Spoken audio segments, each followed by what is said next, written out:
छात्रों, आज आपको हम एक समान रूप से आवेशित गोलीय कोश के कारण वैद्युत क्षेत्र की तीव्रता के बारे में बताएंगे।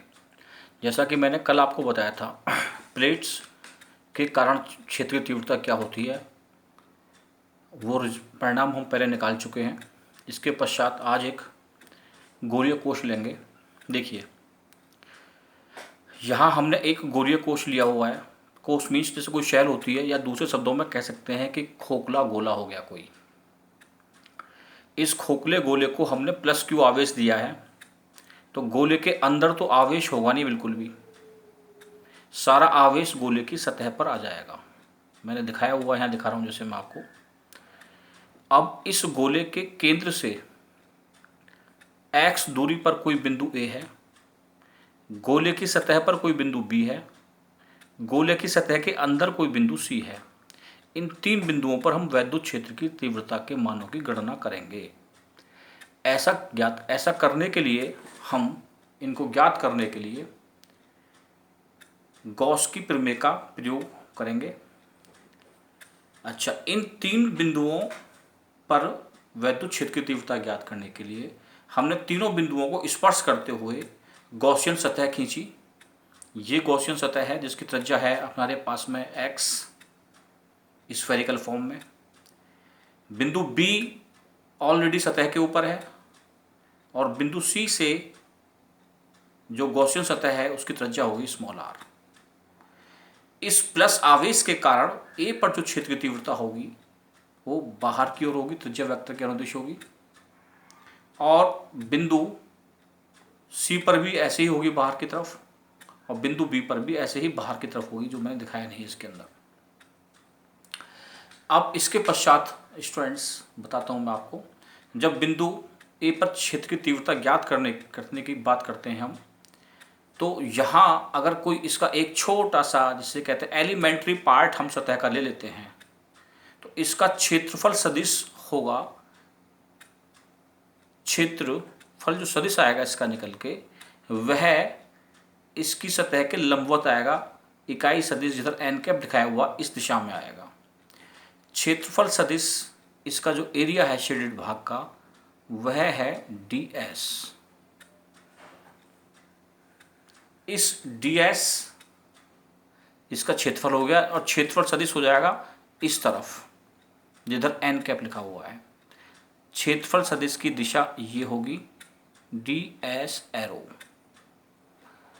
हमने इस सतह S के लिए गॉस के नियम को लगाया, तो स्थिति ये बनती है हमारे पास EA dot ds is equal to 1/ε0 S के द्वारा घेरा गया आवेश। EA ds cos 0, कारण क्या है कि ds और EA दोनों की दिशा सेम है, अतः बीच का कोण 0 हो जाएगा। तो E ds cos 0 is equal to EA, integration के इनसाइड हमने ds को लिया, इलेक्ट्रिक फील्ड को बाहर कर दिया, 1/ε0। जो सतह S है इसने Q आवेश घेरा हुआ है, लिख दिया Q। इसके पश्चात EA इंटू 4x², यह इसका सरफेस एरिया हो गया है स्टूडेंट्स, और ये वैल्यू आती है निकल के 1/ε0 इंटू Q। अब इन सारी वैल्यूज़ को यदि हम टिका देते हैं, तो हमें ये मिल जाता है EA is equal to 1/4πε Q divide by x²। यदि x के मान को r के बराबर कर दें, इस वाले x के मान को r के बराबर करें, तो पॉइंट A B पर पहुंच जाएगा। ये लिखा है मैंने, पॉइंट B पर x बराबर r होगा, तब बिंदु B पर वैद्युत क्षेत्र की तीव्रता का मान होगा 1/4πε0 Q डिवाइड बाई r²। ये सेकंड इक्वेशन कह दिया इसको, ये फर्स्ट इक्वेशन थी अपने पास में। अब देखिए, ठीक इसी प्रकार से हमने सतह S1 के लिए गॉस के प्रमेय को लगाया, तो वैल्यू आती है निकल के EC डॉट ds। इसमें भी एरिया वेक्टर स्टूडेंट्स ऐसे ही होगा, ऊपर की तरफ होगा। ये वैल्यू आती है निकल के EC dot ds is equal to 1/ε0 S1 के द्वारा घेरा गया आवेश।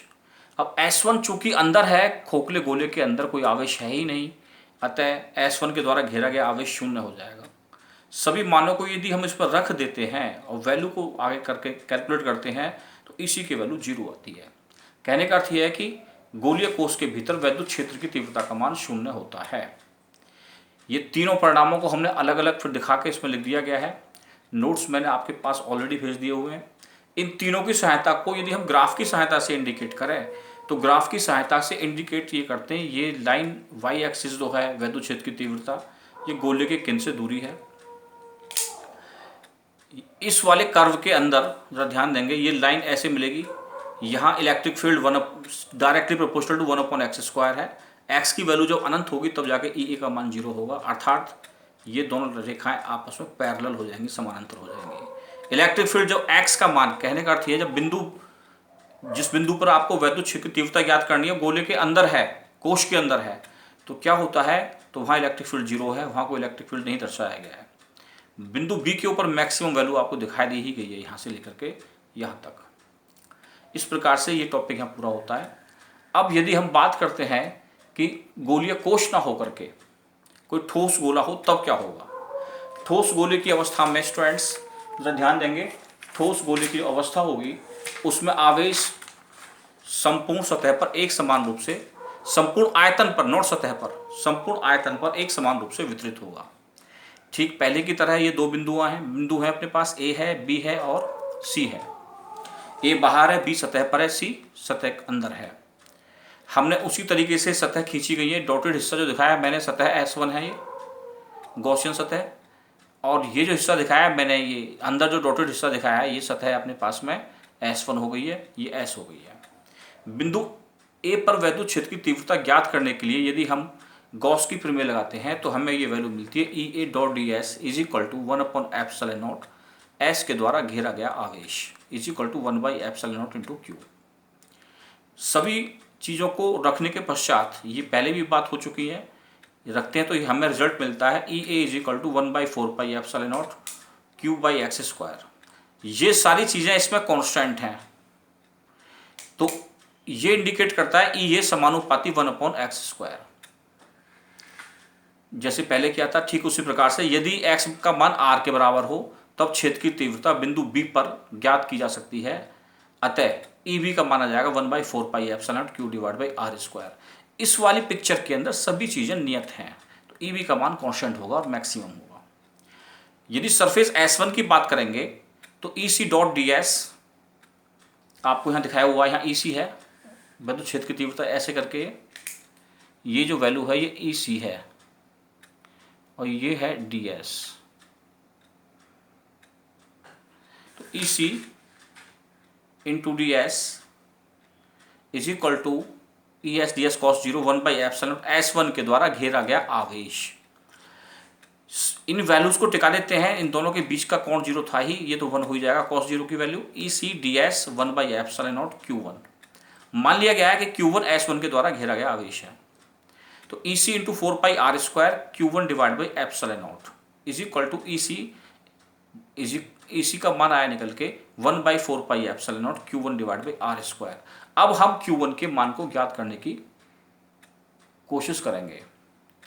देखिए Q1 क्या आएगा निकल के, इकाई आयतन पर आवेश का मान गुणा S1 का आयतन, तो Q/4/3 πr³ गुणा 4/3 πr³, ये स्मॉल r³ होगा यहाँ पे, तो वैल्यू निकल के आती है Q r³ अतः समीकरण फर्स्ट की सहायता से EC की वैल्यू आती है 1/4πε0 Qr⁴ r², कैलकुलेट करते हैं तो ये वैल्यू मिलती है Qr/4πε0 r⁴।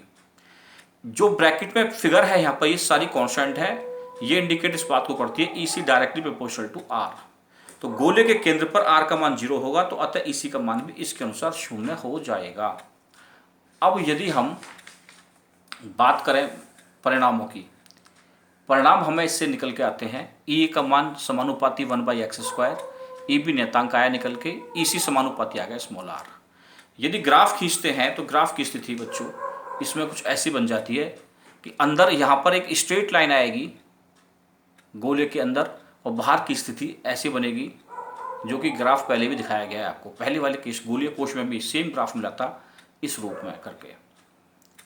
अब मैंने यहाँ पे कुछ एक नोट में दिखाया हुआ है, क्या इनको अलग वैल्यूज टिका दी गई हैं। कैसे? ई ए का मान 1/4πε Q divide by X square. यह है बच्चों आयतन, वॉल्यूम चार्ज डेंसिटी, आयतन आवेश घनत्व, rho is equal to Q divide by 4/3 pi R Q. यहाँ से क्यू का मान आता है 4/3 pi R Q into rho. इन वैल्यूज को यदि टिका देते हैं, कहने का अर्थ है कि यहाँ पर क्यू के मान को यहाँ से ये रख दिया गया ऐसे करके यहाँ, तो वैल्यू अपने पास आती है 4/3 pi R Q rho divide by X square. Calculate होने के बाद ये आता है निकल के rho R Q divide by 3x square. Similarly बिंदु बी पर हम क्यू का मान यदि रखते हैं तो हमें ये चीज़ें प्राप्त होती हैं, rho R divide by 3ε0। E C is equal to मान रखने के पश्चात रो आर डिवाइड बाई 3ε0। कहने का अर्थ ये निकलता है स्टूडेंट्स कि आपने रो की टर्म्स के अंदर भी तीनों बिंदुओं के ऊपर वैद्युत क्षेत्र की तीव्रता के मान की गणना की। इसके साथ ही स्टूडेंट्स हमारा जो पहला जो चैप्टर है टेक्स्ट बुक का वो समाप्त होता है। मैं आपको अगले वीडियो के थ्रू विद्युत विभव या वैद्युत विभव इलेक्ट्रिक पोटेंशियल के बारे में बताऊंगा। इलेक्ट्रिक पोटेंशियल क्या होता है। धन्यवाद।